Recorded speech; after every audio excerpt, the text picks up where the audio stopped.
পশ্চিমবঙ্গ নির্বাচন 2026 কভারেজ দেখুন সবার আগে শুধুমাত্র 24/7 নিউজ বেঙ্গলে।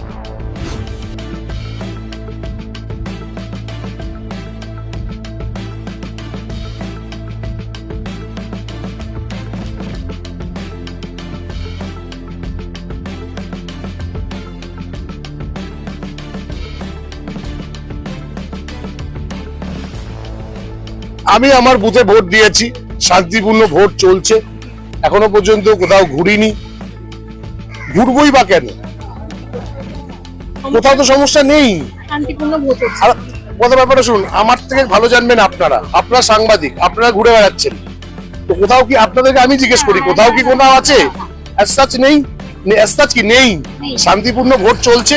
মহেশতলার রেকর্ড নেই যে ভোটের দিনে মহেশতলার মাটি শান্তিপূর্ণ মানুষ বসবাস করে, তা যে যার মতন যাবে, ভোট দিয়ে বেরিয়ে আসবে। কি মনে হচ্ছে সাড়ে 11টা পর্যন্ত প্রায় 37-38% ভোট পড়েছে। মানুষের স্বতঃস্ফূর্ততা সকাল 7টা দেখুন, বেশ কিছু ভোটে সকাল থেকেই মেশিন খারাপ বেরিয়েছে, সেগুলোকে কমপ্লেন দিয়ে দিয়ে কোথাও রিপ্লেস হয়েছে, কোথাও মেশিন ঠিক করে দিয়েছে, আবার মেশিন খারাপ হয়ে গেছে, আবার পাঠানো হয়েছে, এখন একটা স্মুথ জায়গা চলে এসেছে। তো এমনও 2-1টা বুথে 8টার সময় ভোট চালু হয়নি, 8:15 মকপল হচ্ছে ডিউ টু মেশিন খারাপ।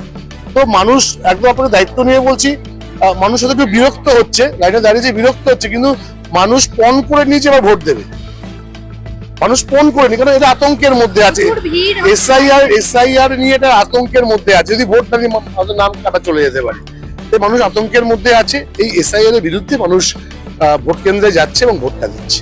কি বলবেন সাধারণ মানুষের উদ্দেশ্যে, কি বলবেন? শান্তিপূর্ণ ভোট হোক, আপনারা উন্নয়নের পক্ষে ভোট দিন। 4 তারিখ সবুজ আবির উঠছে, ডিজেও বাজছে, সকাল দিনই 11টার সময় দিই।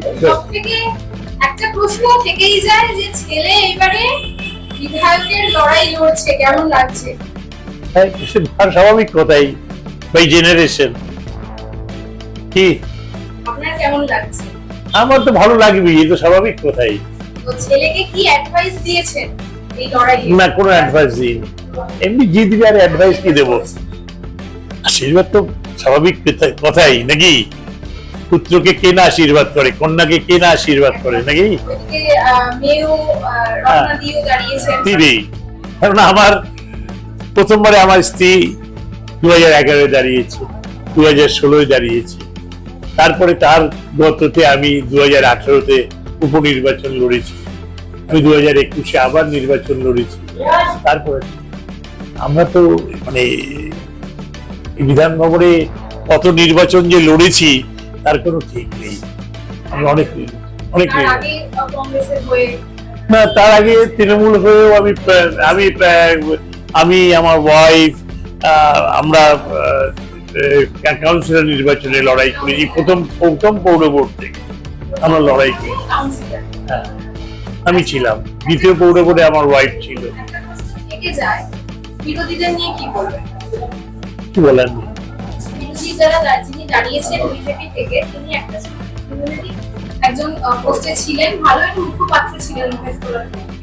জানি না কি মুখপাত্র ছিলেন জানি না, তবে উনি আমাকে শিখিয়েছেন সব, নির্বাচনের সব ইয়েতে বলেছেন যে উনি আমাকে সব শিখিয়েছেন, আমি শিখেছি ওর কাছ থেকে। উনি অনেক অ্যালিগেশনও আনছেন আপনার বিরুদ্ধে বা আপনার পরিবারের। হ্যাঁ, যদি পরিবারতন্ত্র নিয়ে একটা প্রশ্ন।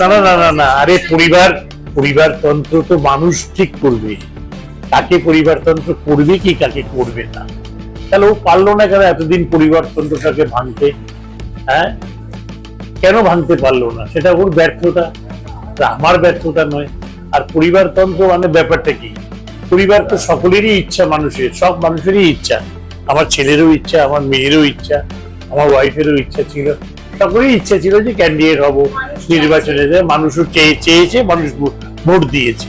কি সেক্ষেত্রে কে কোথায় পরিবারতন্ত্র হলো? আমার মনে হয় একমাত্র এই কথাটা বলা আমার উচিত না, আমি অন্যভাবে কেউ নেবে না, বা আমি সব মানুষের যারা শুনবে তাদের কাছেও ক্ষমা চেয়ে নিচ্ছি।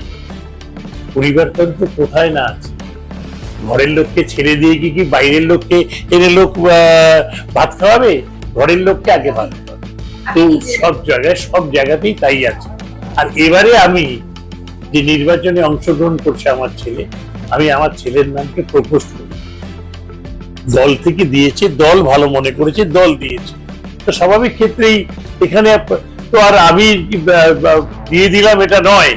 আর যদি আমার দল থেকে আমার পরিবারকে চুজ করে থাকে, তাহলে বলবো আমার ব্যর্থতা নয়, আমার ডেভেলপমেন্ট। আমি ডেভেলপমেন্টের কাজ করেছি, দলের হয়ে কাজ করেছি, সেটাই হচ্ছে। মুস্তালাবাসীর উদ্দেশ্যে কি মহেশতলাবাসী আমাকে তো 1994 সাল থেকে দেখছি, এবং আমি 2018 সাল থেকে এমএলএ হয়েও আছি। ডেভেলপমেন্ট মহেশতলাবাসী কেন, তোমরাও যারা এখানকার যদি বাসিন্দা হও বা যদি মহেশতলায় কি ডেভেলপমেন্ট হয়েছে, কি ছিল আর কি হয়েছে সেটা বলতে হবে। কি সেই জায়গাগুলোকে দেখে নিয়ে মানুষ ঠিকই করবে যে কাকে ভোট দেবে। মানুষ ঠিক করবে, কে কাকে শেখালো আর কে কাকে বললো ওসব বলে লাভ নেই।